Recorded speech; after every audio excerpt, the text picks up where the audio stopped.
those who are watching us live on Facebook. So, wish you a very, very good day. And it is my privilege and honor to welcome to this session, which is our third session, which is the third live session. And we are happy to have with us the president of Sanskriti Samvardhan and Samshodhan Pratishthan, Shri Dilip Karambalkarji.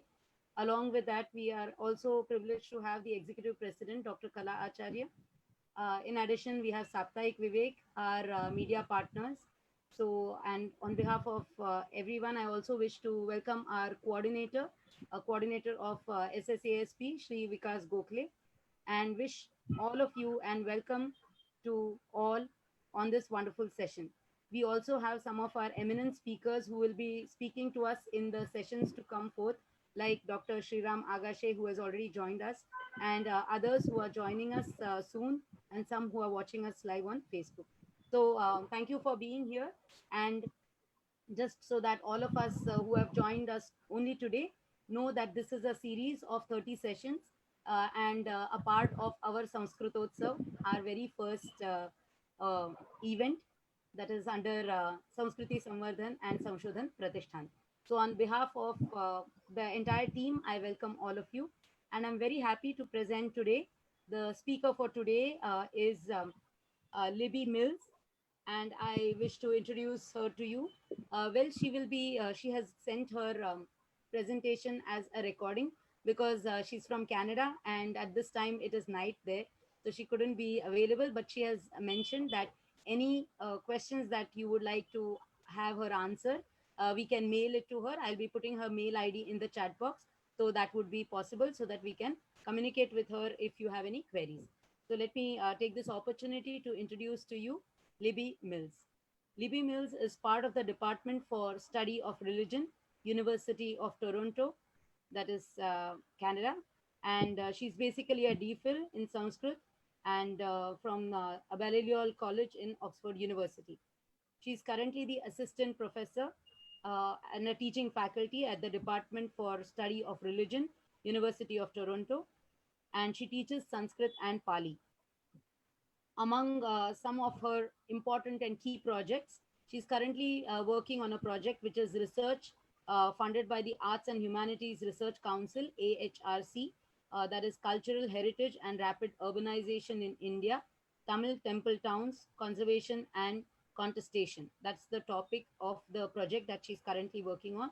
She has had other very eminent projects, the Nagara tradition of temple architecture, continuity, transformation, and renewal.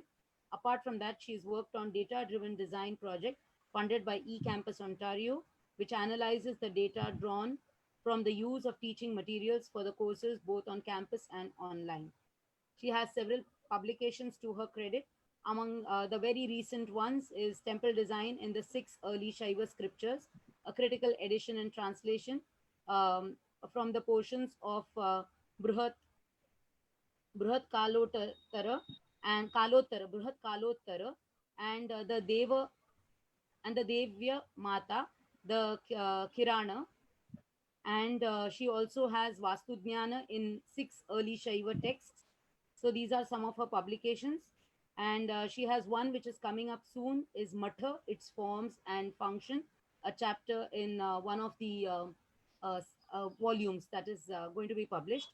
So with this little introduction to Dr. Libbie Mills, who is also very well acquainted with Dr. Kala Acharya, I request that her presentation be put forth for all of us to hear. It will be around a 40 to 45-minute presentation, after which, if there are any questions, we may put them in the chat box. We can communicate this to her or we can communicate it through email. So thank you very much and please enjoy the presentation. Thank you.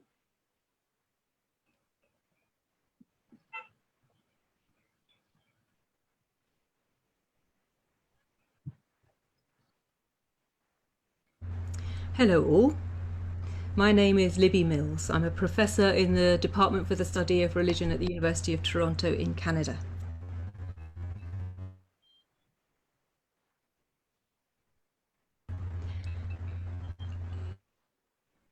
Looking at this title, useful Sanskritist, pretty boastful. What we're talking about here is how useful it is. And how it is to talk this way. I'm a pre-recorded lecture. I think I'm probably fast asleep as you listen to me. I am sorry not to be there to take your questions and comments live.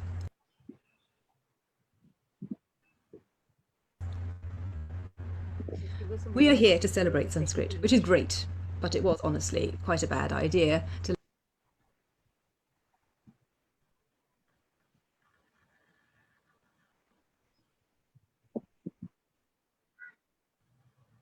let an Anglo-Canadian give a talk at all. You'll have trouble with my appalling accent and other ignorances, but I hope you can take me for what I am and enjoy what I can offer, despite all. I thought pretty hard about what to talk about. I looked over a few projects on the go, that sort of thing. But each topic was too discreet for the job, too much targeted at a particular audience to be of wider interest. And so it was that I came upon the solution to the problem, which was to recognise that very point, the way in which any particular project becomes tailored to its audience in order to give that audience what is needed. I'm going to take 4 such projects and talk about how it is that I usefully fit into them as a Sanskritist, what it is that I offer them. Because we all want our skills to be put to work in a useful way, am I right? Obviously, I'm useful in a general way. I review journal articles and convene conference panels and all that sort of thing. And of course, as a university teacher, I teach mainly Sanskrit and Pali, both on campus and online, and in these pandemic days, by dual delivery, both at once. And that is all useful work, that can be assumed. But for our purposes, I will stick to just the research projects in hand right now. Here are the 4 projects that we will look at over the next few minutes. First of all, we will look at a project that puts text and figure together for art historians. Then we will look at a project that summarises Dhara rules for conservationists working with UNESCO projects. Then we will look at a project which works out Prasada Lakshana, the characteristics of temples, with an architect and an architectural historian.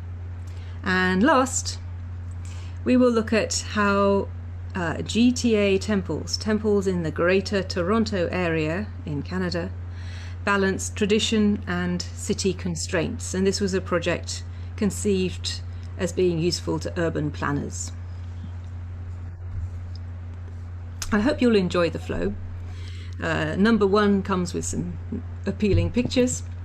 The Dhara rules are a little hardcore, but the Prasada Lakshana portion will pick things up with some film footage of the process. And the last project is new, which is always good. So here's the first project, putting text and figure together for art historians. In mid-May this year, Anna Schluska, curator of South Asian art at the Rijksmuseum in Amsterdam, Holland, sent an urgent email. The publisher of a book that she was editing on the dancing Shiva, like this one from the Rijksmuseum, had retracted in COVID, and she was racing to place the book with another publisher. Brill had accepted it, but needed another chapter. Could I write it? Yes, delighted, an excuse to take a break from the UNESCO project. So, for a month I read and wrote like a fury. Only part way in did I realise that what I was coming up with was not just useful to the book, but also to the field. It seemed that art historians had been using a terminology for these dancing figures that could do with a much firmer anchoring. The project got more and more engrossing, longer and longer. Never having worked so fast before, I happily sent it off in early July, only to hear back that it was too long. The solution to that length problem was to keep what was appropriate to the target audience for the book, for art historians, and to cut out the rest. And what was the rest? It was the Sanskrit passages that led to the argument. So, for the first time in my deeply texty life, I produced a chapter without Sanskrit. I'm still struggling to contain my amazement. Of course, the art historians who read it will not see things in quite the same way. It's still deeply nerdy and text-based. I couldn't let them off that lightly. But what they will get, I think, is usefully clear, an analysis based in text, but without the text itself, tested out in extant figures, and bringing those figures down to a manageable 3 categories. I think that's in my next slide, yes. So here are the 3 categories that I ended up with. The Dandapada, the Vaishaka, also known as, perhaps to be equated with, the Sandhya, and also with the Bhujanga Lalita, and the 3rd category was the Bhujanga Trasa, which was the category that had formed the original focus for the book. I'll show you examples of each. So, first there is the walloping Dandapada with one leg raised right above the head. Second is the gentler Sandhya, which may or may not be a relative, on the one hand, of the northern dancing Shiva in Vaishaka stance, and on the other hand, also a relative of the elegant Bhujanga Lalita, with its variants of the Bhujanganchita and Bhairava types. And the third is the lively Bhujanga Trasa. If I set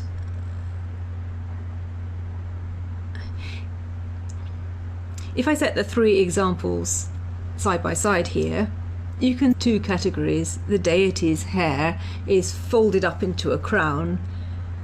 You see that on the far left here. Sometimes with locks dangling down from it. You see that in the middle here. And only in the Bhujanga Trasa here is there clearly sufficient vigour to free and raise the hair, the float of which is so much a part of the rapture of the Trasa form. So that was it, really, finding that described in the texts, to be able to give it to the art historians, for them to put side by side with the things that they see and talk about, and to give them language for these things that they talk about. An obvious thing. And the chapter came together remarkably simply and enjoyably. Really, never have I enjoyed writing something so much. So I hope that this unexpected chapter, written in a rush to fill a COVID hole, will prove useful to the field. We will see. Okay, on to the second project, summarising Jeernodhara rules for UNESCO conservationists. This is a much longer term and more difficult project. It is meant to cover the years from 2018 to 2020. It's going to carry on longer than that, I can see already. It's a project funded by the Arts and Humanities Research Council, the AHRC, based in the UK, and hosted by the Development and Research Organisation for Nature, Arts and Heritage, DRONA Foundation, based in Chennai. It's titled Tamil Temple Towns, Conservation and Contestation. And the scope of the project has these 8 objectives. We aim to present a substantive understanding of the architectural and urban evolution of the Tamil Temple towns in question, including historical restorations and reconstructions. 2. We wish to develop a diachronic overview of the religious and ritual use of the spaces concerned. 3. We want to articulate the varied perceptions and narratives concerning these spaces and structures. Fourth, we aim to understand the material nature of the recent renovations and interventions in the temples and the temple neighbourhoods. 5, we will analyse the often overlapping and conflicting sacred townscapes linking the main temples to other structures and spaces. 6, we identify, collate, translate and interpret the available agamic and shastric injunctions on temple repair and restoration in their broader textual context. 7, we analyse the relationship between textual theory and actual practice in temple construction and renewal historically and today. And 8th last, we will create digital models to encapsulate the research fundings, to provide data for architectural analysis, and as a tool to elicit and express the multiple viewpoints of the community and stakeholders. That's a lot. And you can see that I can't do all of that. I'm just a part of this team. I specifically work on part 6. Identifying the texts of use, putting them together, translating them into English where needed, and editing them where needed. Many of them are in manuscript form, never previously edited. And writing them up in a way that will be useful to the project, putting them in context. When it comes to the conservation of a temple, one has to take into account the values, the expectations, the practicalities of the current age, which this project seeks to do, but one might also want to consider the values, expectations and practicalities of the age in which the temple was built. And that was my job, really. So to that end, I combed through accounts of temple maintenance in texts dating from the early Thetantra onwards. In particular, I checked out the range of uses to which the terms dhara, anukarman and sandhana were put, and to what extent they were concerned with ritual work as opposed to building work, and to what degree did they describe replacement as opposed to conservation, which was what everybody was looking for, but not necessarily what I could offer them. After an initial workshop held in Chennai last year, the work has gone apace, largely because I've been on research leave this year and therefore able to work in a sustained way that teaching, I'm sorry to say it, necessarily stalls.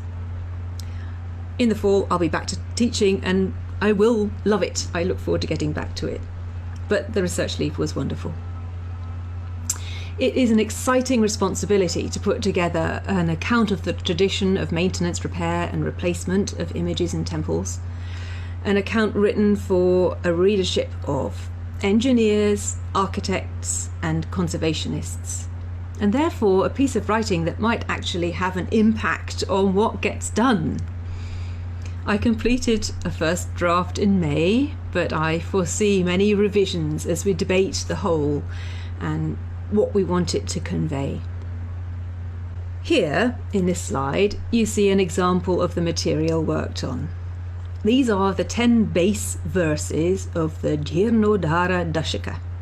10 verses on Dhara. And I realise I haven't given any English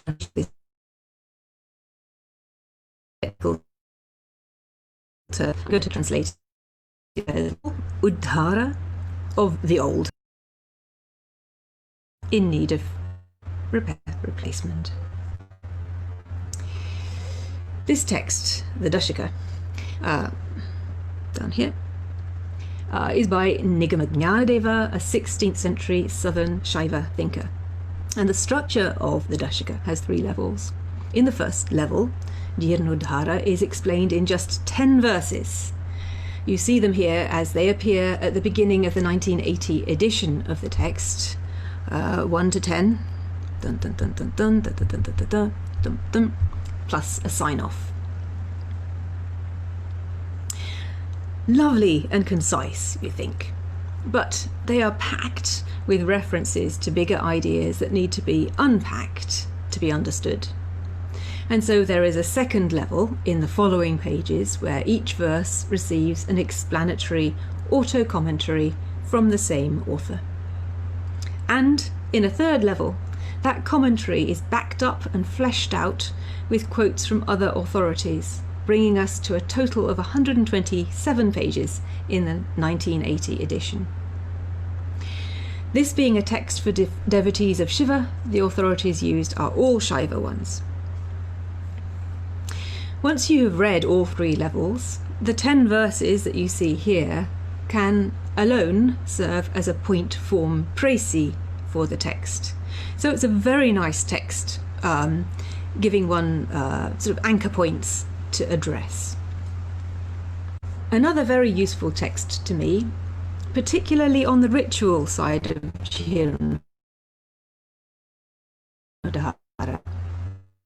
was the Tantra Samuchaya, a 15th century Vaishnava account from Kerala. The reputed author is Narayana, and it is accompanied by 2 elucidating commentaries, another excellent plus point for the text. The 2 commentaries are the Vimarshini by Shankara, the son of the author, and the Vivarana by a pupil of the author, not authorer. And you see a page chosen at random, really, from the text. So these 2, the Jirnodhara Dashika and the Tantra Samuchaya, were the most useful texts overall, but it was very important to survey a much wider array. Here is the full lineup that I covered, almost full. I added a couple more later, never mind. So here are the texts that I covered, giving English translations, annotations, summaries, and beginning right from editions where necessary, as I said.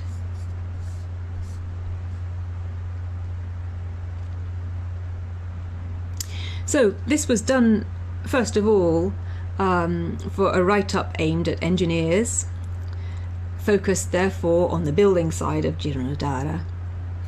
As I say, I prepared a write-up for engineers and so on, focused therefore on the building side of Jirnodhara. As I worked, I began to admire very much that 16th century Jirnodhara Dashika, that explanation of Jirnodhara procedure in 10 verses. A trick that the author uses to present this complex subject so simply is to divide the process into its twin halves. On the one hand, the work that is the responsibility of the builders, and on the other hand, the ritual work that is that of the priest. The former, the work of the builder, is wrapped up in verse 4, and the latter in verse 5. In my account of Jirnodhara for the HRC funded project titled Tamil Temple Towns Conservation and Contestation, as made sense in an analysis intended as an advisory for the work of architects, conservators and engineers undertaking physical intervention in the temples of Tamil Nadu, I concentrated solely on the work that is the responsibility of the builders. But it took me a lot more than one verse. I am now preparing a piece of writing in which I will add in the missing equivalent of Jirnodhara Dashika verse 5, an account of the ritual work of Jirnodhara that is the essential partner to the building work. This is obviously not a new venture. It is for me, but it is not for society. Over time, similar surveys have been undertaken by authors of compendia such as the Jirnodhara Dashika and the Tantra Samuchaya, and work has been done in the modern period too. My own survey will serve as an affirmation and follow-up of the wonderful work done by, in particular, von Rosbat, Chernyak, Drozdovich and Sharma, as you see them here. And here we are, Prasada Lakshana with Adam Hardy and Megha Chand Inglis. Here is Adam, and here is Megha. This was work for a 2015 to 2019 and yet still ongoing project funded by the Lever Hume Trust. So I worked with Adam Hardy of Cardiff University in Wales and Megha Chand Inglis of University College, London, England. Megha, an architectural historian, was working on the histories of Sompura traditional architects of Gujarat. For her, I worked up a translation into English of the Shilparatnakara, a 20th century account of temple architecture produced in Gujarat in Sanskrit with a commentary in Gujarati. Yeah, so here's a page from that. Adam, an architect and architectural historian, was interested in a broad record of the northern accounts of temple types and designs. For him, I made translations into English of a collection of texts from the 8th centuries onwards, which he used to draw up the multiple temple series and to understand their evolving natures. For your entertainment, I'm going to play for you some footage of us, Adam and I, trying in a rather bungling way, also very early in the morning, now I come to think of it, to demonstrate how our collaboration went. And this was a demo done at the AXA, the American Council for South Asian Art conference in Boston, USA in 2017. It's 12 minutes long, so forgive that, but it'll give you an idea of the way the work went. I would send material to Adam, he would say, fine, but that doesn't really work from my point of view. Could it be seen in this other way? And I would reply yes or no, in which case we would have to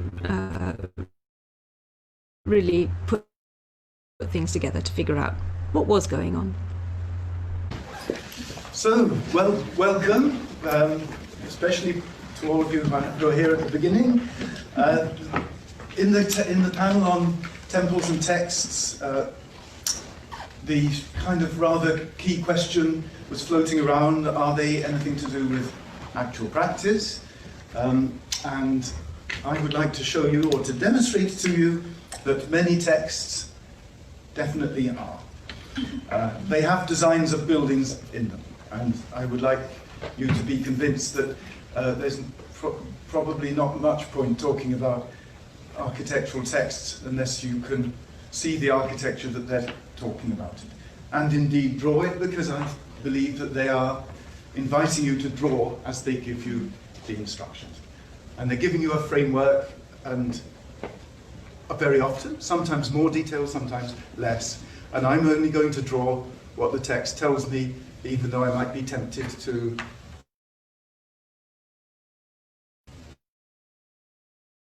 elaborate into lots of beautiful details. And Libbie is very kindly going to read me the text. This is the first one. I hope you've all tried to do it, and some of you have probably succeeded better than I. So let's go. This is the Kesari Temple from the Samarangana Sutra Dhara, 11th century. Chaturashri kurte kshetre bhagashtika vibhajite tasya madhye bhave garbo vibhago devata alayah. In a square site divided into 8 parts.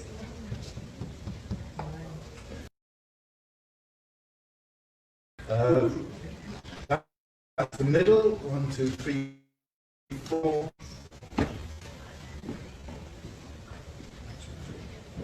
4.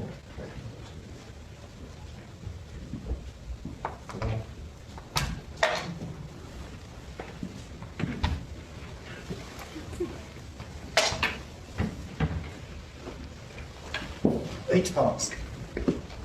On 2 parts in the centre is the garbha, which is the place for the deity. Got it, just a minute. 1, 2, 3, 4.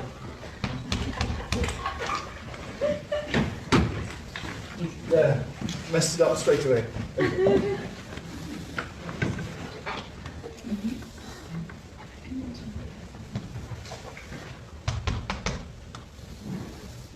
Okay, how big's the garbha?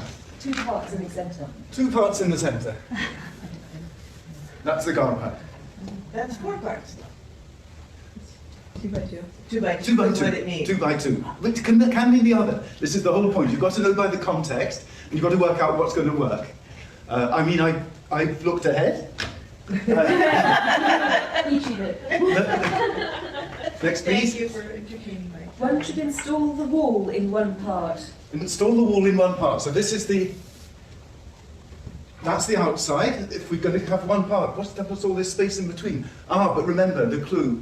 This is a Sandhara temple, so it's got an Andharika, it's got an ambulatory. So the wall is going to be 1, so that must be the inside wall is 1.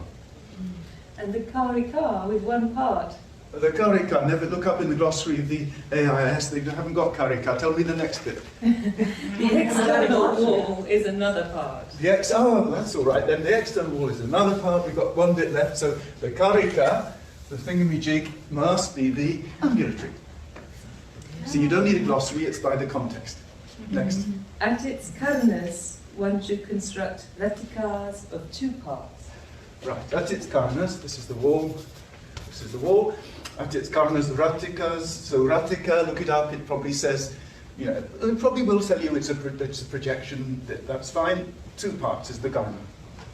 The rest is a bhadra, adorned by udakantaras. So that's karna. The rest is going to be a bhadra. Adorned by udakantaras. Udakantaras, salilantras, jalantras, they're the water chutes. What are those things? Well, they're the recesses in between the projection. So if the bhadra is adorned by the udakantaras, you've got to take the recess out of the bhadra, not out of the karna. So you can guess how big, you can decide for yourself how big is the recess going to be.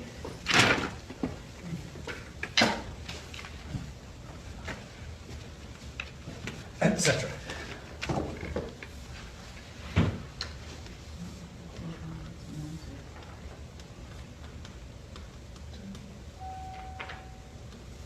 Okay.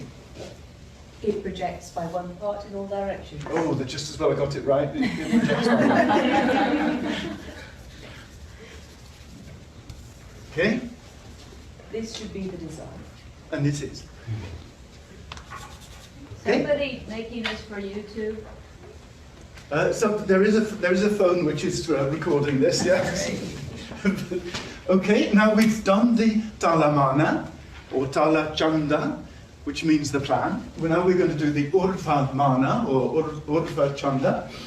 So Going urva. going urva up. That will do.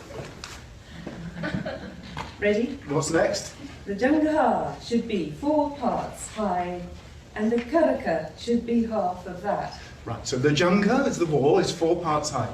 The karika, look it up. Goodness knows. I think it may be something like a water pot. Mattia told me. Libbie says it's a thingamajig. And it's a thingamajig. So there is half of that. 4, half of that. Does that mean it's half the karika? Well, it must be the vedibanda, mustn't it? It must be the base. You've got to have one of them. So that's going to be half the 4. So it's going to be 2. So 2, 2. Is it 2? If they're equal, that's not going to look right. So I think I'm pretty sure it's going to be that the karika, the vedibanda is 2, and the jangha is 4. So we're going to have 2, 4. Okay, like that. And I'm going to project up from the plan.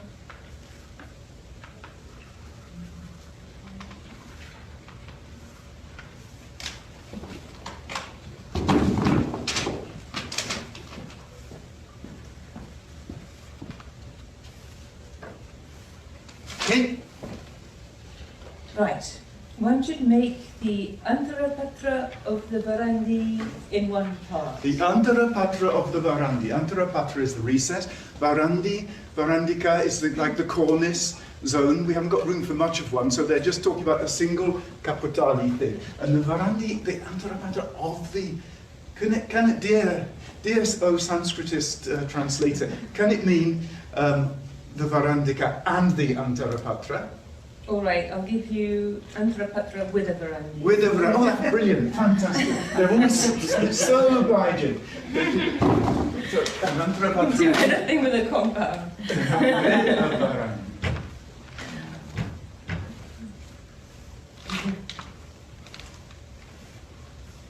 And that's going to be 1. Okay? Within it, on one part, is the Ratika, which is 3.5 parts high.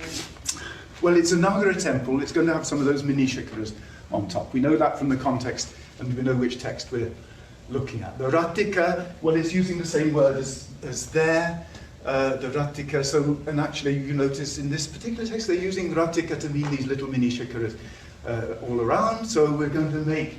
But does it mean, what was that one on one part? That doesn't make any sense at all. Often you find bits that don't make any sense at all, you ignore them. Probably corruptions or hopeless translator. It's got to be on here. 3.5 parts. You go to the middle of these, you take off 2, and that's 6. So they by shikara, they mean the top one, the top shikara. So I'm going to draw this, which is 6. And I'm not tall enough to go very high. It's going to be a little bit stunted. How am I going to... Anyway, never mind. That's 3.5. No, that's 3.5. That's 3.5. But this is... The elevation's in the remaining portion. The elevation is in the remaining portion. Well, I can't find it here, but somewhere earlier they must have told me some rule. Very often it's kind of twice the height is twice the width. The height up to here, not up to the very top. Yeah. So it would be, twice 8, 16, that's blah, blah, blah, blah, that would give me 5.5 there, that seems about right. Oh look, if I'd been a bit taller, I'd have intuitively drawn that about 5.5, so that's good.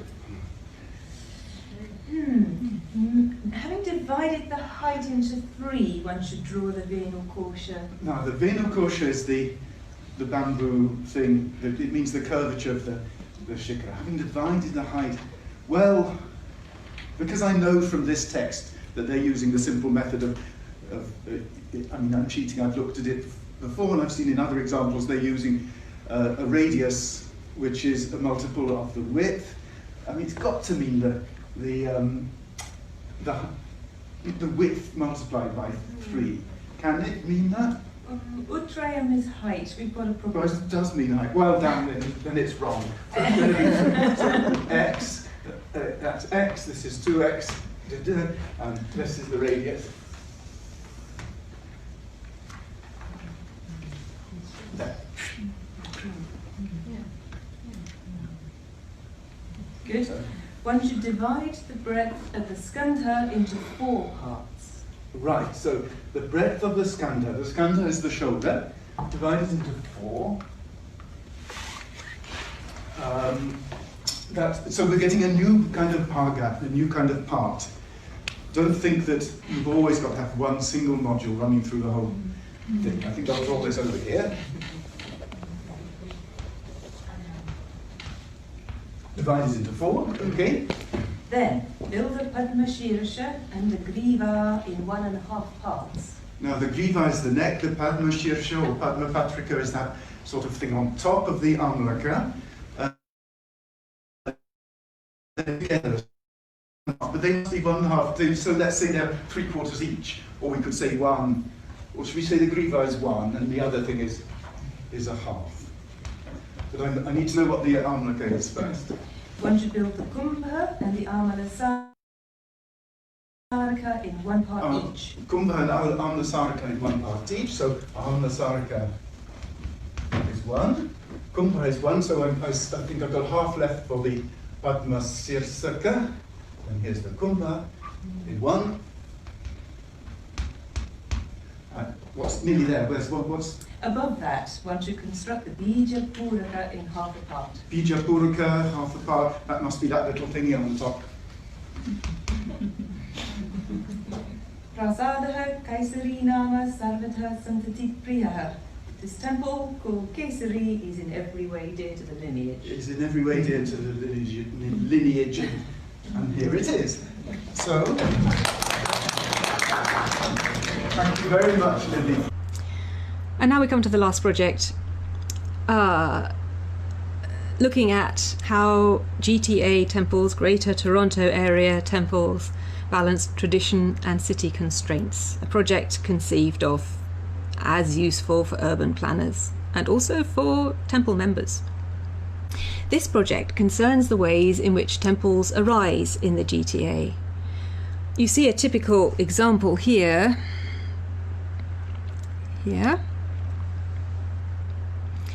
Of a temple in a previously commercial strip across the road from residential buildings. So here are residential buildings, yes. And you may be able to see to the northeast of the temple itself, over here, the East Toronto Chinese Baptist Church. And this is a common scenario of buildings for multiple faiths grouping in areas of the city that will receive them.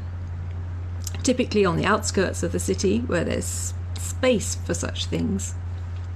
Here is the one-page pitch for the project. It looks a little ghostly, but that's appropriate as I have done little more than scope it out sufficiently to apply for funding for it from SSHRC, the Social Sciences and Humanities Council of Canada. And that application will go in, all going well, in late September this year. The project idea is good in itself in that it gives both the GTA temples the opportunity to present their difficulties in maintaining space in the city and permits the city to better understand the temples it hosts. And besides all this, the project is designed to fund graduate students as project leads, giving those students experience in running and writing up a research project of their own. So where do I come in? Where am I useful? I guess I'm useful in that I have now gone quite deeply into the textual background for the tradition of maintenance of temples and of repairs and of necessary replacement and matters of impingement and so on. So that's it, and I hope it was of interest. And do please send your questions and comments, if there are any, to my email address here. It'll be good to hear from you. And before I go, here is a postscript of sorts. Really, I'm channeling my first professor of Sanskrit, Professor Richard Gombrich, who is still teaching today and is remarkable for both his scholarship and his teaching, but also for his simple messages to his students as they form their academic generations to follow his. And now I realise I'm old enough, to start to be doing this kind of thing too. Right from the first day, Professor Gombrich's messages were of the stupidity of competing against each other and the good sense of working together, helping each other, learning from each other. And those messages have stuck with me, as they have with all his students. We talk about it. I much prefer working in a team, as you can see from the projects that I seek out and have presented to you. And I don't want to be the best Sanskritist, but I want to be the most useful. I want to be useful. I want my work to have an effect in wider fields, rather than lying locked in some dusty journal, however worthy. And I've been so very lucky to find great people to work with. Hardworking, generous, clever, genuinely fascinated by each other's work. So that's my recommendation to you. Go find good teams, make good teams, and enjoy working in them. Follow the weird twists that your career paths will take. We never really know. Hey, I began life as in the sciences.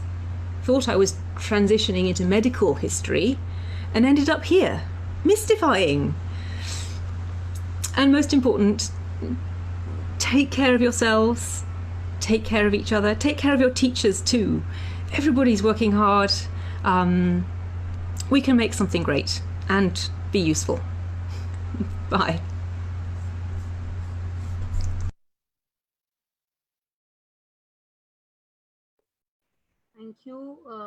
Thank you, Libbie Mills, for the presentation. And yes, it's important because most of the time we do book research and we leave it at that, but it doesn't go any further in trying to execute it. So this dimension that you have shown is amazing. And I'd like to request Dr. Kala Acharya to say a few words before we close the session. Dr. Kala Acharya. Hello, you can hear me? Ma'am, yes, you're Yeah. audible, yes.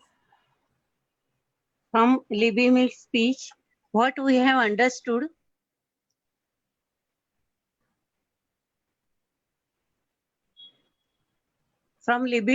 what we have understood is that we all think we have a misconception. We think that language is to be studied by the students of humanities, and those who learn sciences, they opt, or those who opt for commerce, etc., have nothing to do with language.